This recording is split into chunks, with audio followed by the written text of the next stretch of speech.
Fala, meu povo! Então, nesse vídeo, nós vamos falar sobre essa disputa, né, entre Estados Unidos e China, uma relação que vem se deteriorando aí a passos largos, né? Isso pode causar um grave problema para a economia mundial, né? Obviamente, não são países que foram amigos, né, brothers, né, aquele que você anda junto no recreio da escola, mas tinha uma relação razoável desde 78, quando o Deng Xiaoping resolveu abrir a China, até porque a China era um país comunista. Hoje nem tanto, né? Porque falar que é onde estão as indústrias produzindo iPhone é comunismo é brincadeira, né? Mas enfim, é um misto aí de uma ditadura com capitalismo, com algum nível de comunismo no campo, enfim. Então, como a China era comunista, mas ela não estava sobre o círculo de influência da União Soviética, durante a Guerra Fria, ela podia-se dizer até que era um parceiro ali dos Estados Unidos. E nos últimos anos, a relação entre os dois vai de mal a pior, né? Hoje eles são rivais, né, totalmente, podendo se transformar em inimigos, né, podendo até gerar um conflito, né, nunca se sabe.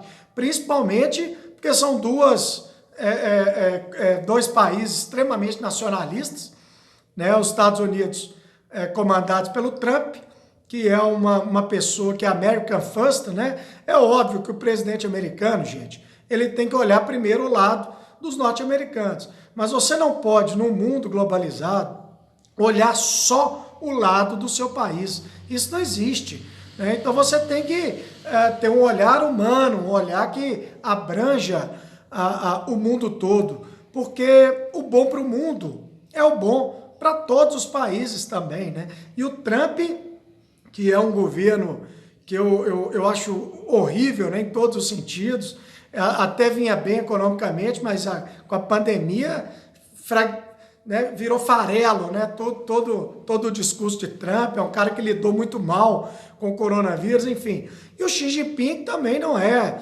nenhum Mahatma Gandhi, né?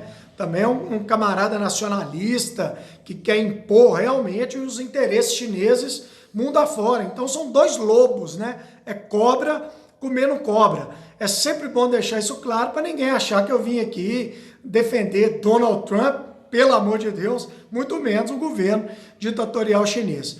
Então vamos lá, quais as diferenças entre essas duas grandes potências? Na minha opinião, a primeira delas é que a China, nos próximos 10 anos, vai se tornar a maior economia do mundo, né?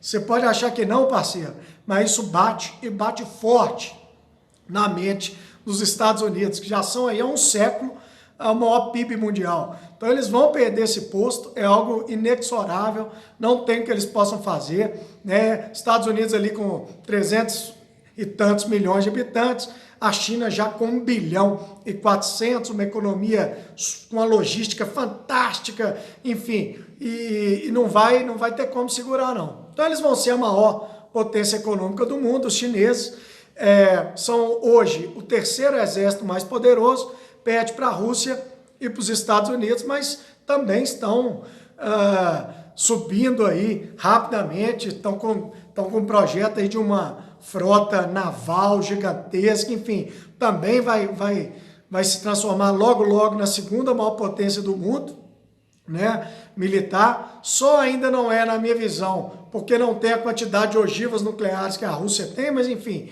isso é questão de tempo, e vem incomodando muito os Estados Unidos. E o que eles divergem muito? Bom, primeiro, os americanos, eles não conseguem, na venda e compra ali, importação e exportação com a China, os americanos tomam uma surra. O déficit na balança comercial dos Estados Unidos com a China era de 400 bilhões de dólares por ano, abaixou aí para 345 bilhões. Então, os americanos compram muito mais dos chineses do que os chineses compram dos americanos, e os chineses são imbatíveis, né? Eles têm 6 ou 7 dos 10 melhores portos do mundo, eles têm aeroportos espetaculares, tem um povo trabalhador e uma ditadura, né, que não permite greve, não permite nenhum tipo de reivindicação salarial.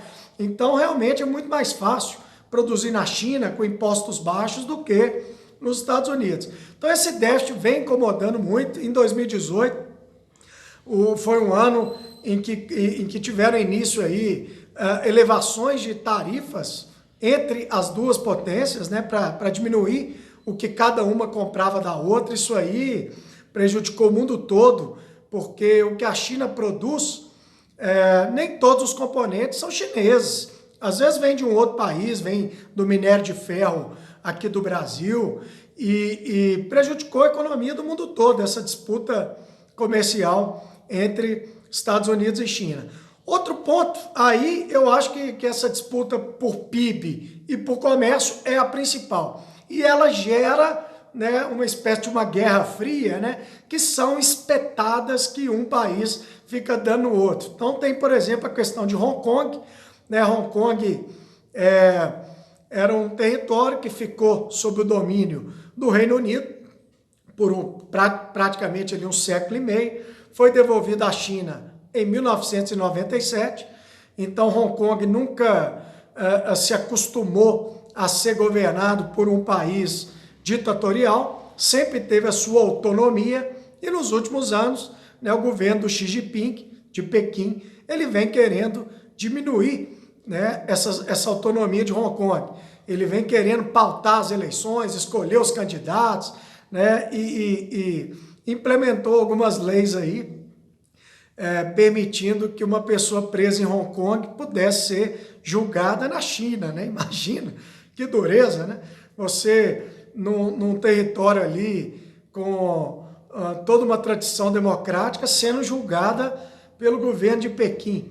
E aí vieram os protestos de rua e tal, e os americanos sempre apoiando o povo, né? Mas toma cuidado para não achar que os americanos são favoráveis à democracia, porque do mesmo jeito que eles apoiam a democracia em Hong Kong, eles apoiam o Mohammed bin Salman, que é o herdeiro ali do trono da Arábia Saudita, né, que é um baita de um ditador.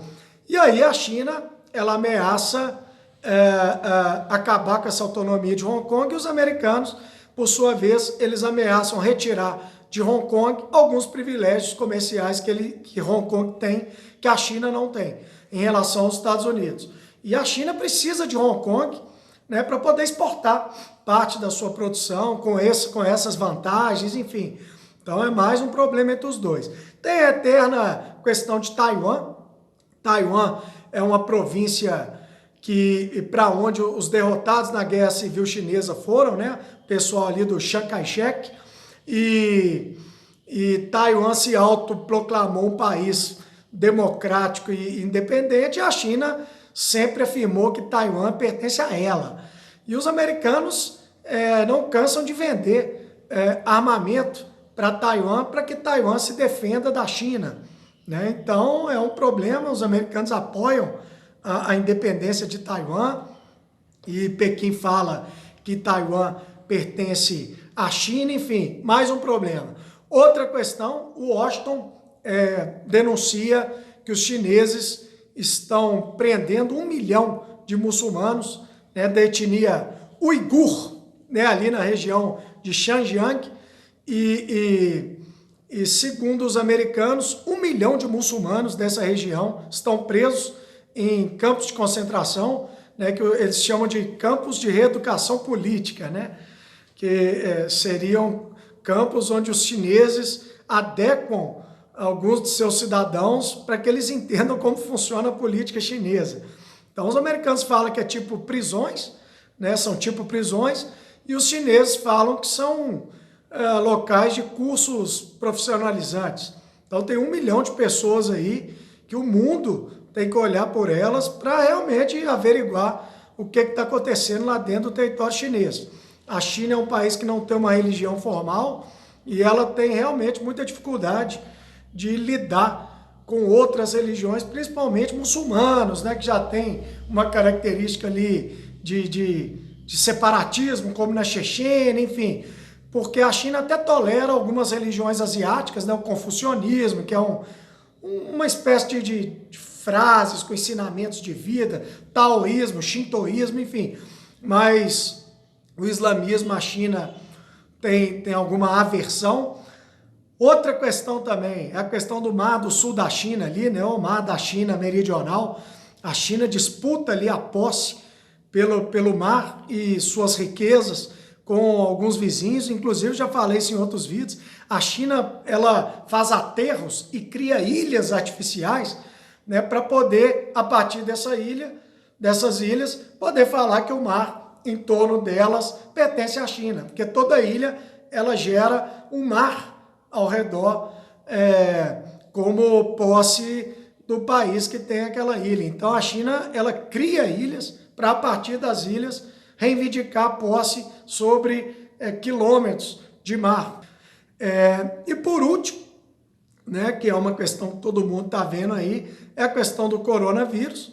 É um vírus que surgiu na China, em Wuhan, até aqui tudo indica isso. E os Estados Unidos acusam a China de terem criado o vírus.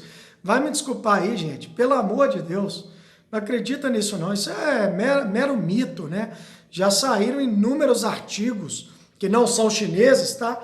Artigos científicos, dizendo que o vírus é natural, né? Não existe isso da China criou um vírus para atacar outros países e ela não. Como se tivesse como controlar um vírus, né? Isso não existe. Então o vírus surgiu na China, e os americanos, na figura do Trump, acusam a China de terem criado o vírus espalhado pelo mundo todo para ganharem algo com isso.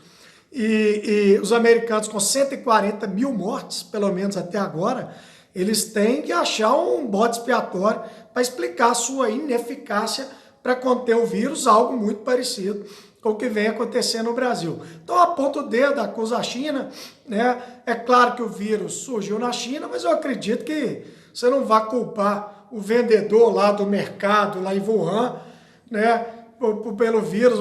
Você tem o Ebola que surgiu na África, uma série de outros vírus aí.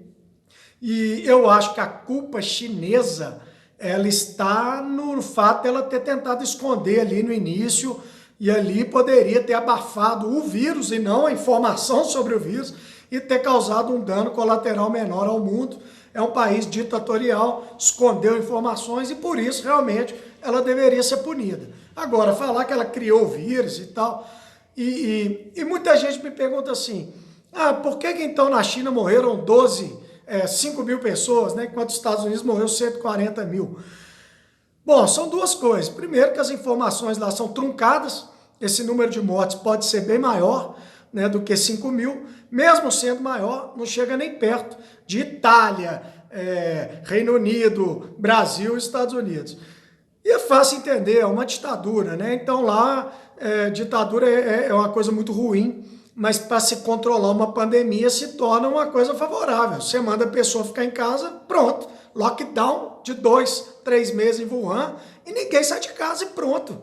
E não tem como o vírus se espalhar. Então a ditadura, que é algo terrível, né, para um controle de pandemia, talvez favoreça, né, no sentido da rigidez e da observação, né, de todo o controle do Estado sobre a população. Então lá eles controlaram o vírus de forma mais rápida do que no Ocidente. Então, daqui a pouco vem outro vídeo aí sobre a disputa tecnológica. Fica com Deus aí todo mundo. Abraço do Clebinho.